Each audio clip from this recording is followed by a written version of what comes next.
Jacobo Arminio era un pastor y teólogo holandés que enseñaba que la elección de Dios se basa en el previo conocimiento que Él tiene de todas las cosas. Como Dios lo sabe todo, Él sabe de antemano quiénes son las personas que van a creer en Él, quiénes son las personas que van a responder positivamente al Evangelio, y en el previo conocimiento de Dios es a esas personas a las que Él elige.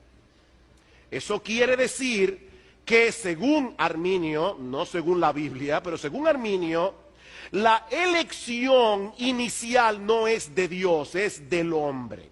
Pero esto también significa, eso también implica que Cristo murió en la cruz del Calvario para hacer posible la salvación de cualquiera, pero sin asegurar la salvación de ninguno. ¿Están entendiendo eso? Cristo murió en la cruz del Calvario no para salvar a nadie, sino para hacer posible que cualquiera pueda ser salvo. Lo que los arminianos nos dicen es que la obra redentora de Cristo en la cruz no tenía la intención de salvar eficazmente a nadie, sino más bien hacer que la salvación estuviera disponible para todos. Cristo murió por la humanidad en general, pero no por ningún ser humano en particular. De ese modo, los arminianos pretenden defender el honor de Dios, librándolo, muy entre comillas, de la acusación de ser un Dios elitista. Dios no puede ser un Dios elitista, un Dios que elige a algunos y deja fuera a otros. De manera que la doctrina arminiana de la elección enseña que Dios ama a la humanidad en general, pero sin amar lo suficientemente a ninguna persona en particular como para asegurar que esa persona sea salva. Dios ama a toda la humanidad en general, pero a ninguna persona en particular lo suficiente como para asegurar esta persona va a ser salva porque yo lo quiero. El arminiano prefiere despersonalizar el amor de Dios para poder preservar la universalidad del Evangelio. El arminiano prefiere despersonalizar el amor de Dios para poder preservar la universalidad del Evangelio. Ahora, ¿es realmente necesario que hagamos eso para librar a Dios de la acusación de ser un Dios injusto y elitista? Nosotros creemos que no.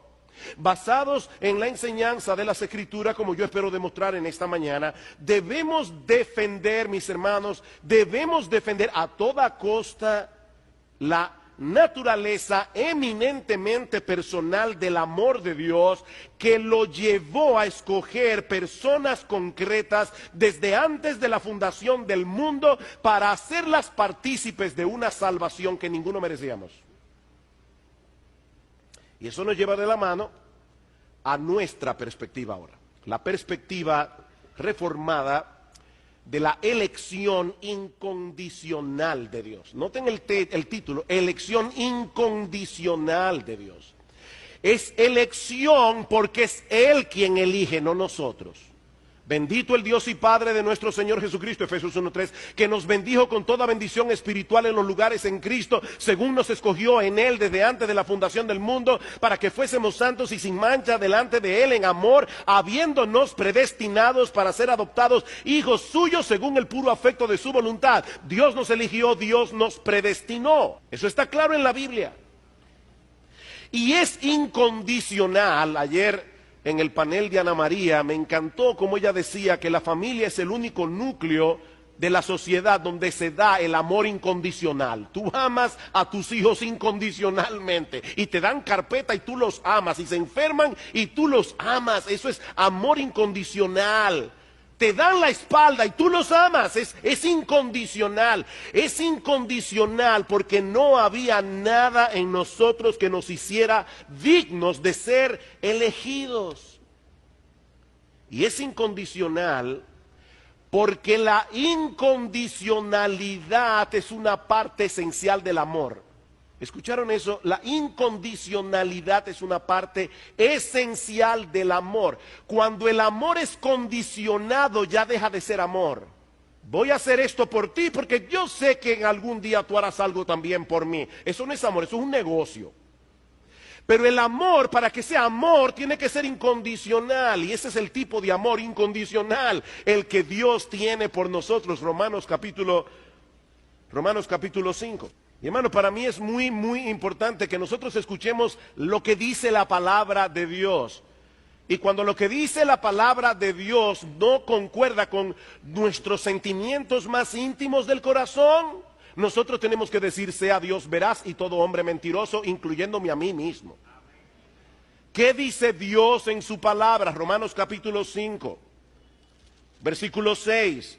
Porque Cristo, cuando aún éramos débiles, a su tiempo murió por los impíos. Ciertamente apenas morirá alguno por un justo, con todo pudiera ser que alguno osara morir por el bueno. Mas Dios muestra su amor para con nosotros en que siendo aún pecadores, Cristo murió por nosotros. Cuando Cristo murió por nosotros, en la mente de Dios, Él nos veía como impíos, nos veía como pecadores, nos veía como sus enemigos. Dios nos amó sin condición alguna.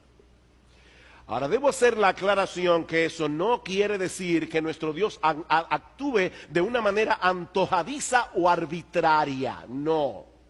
Existe alguna buena razón de por qué Dios escogió a unos y no escogió a otros, pero esa razón está en Él, no en nosotros.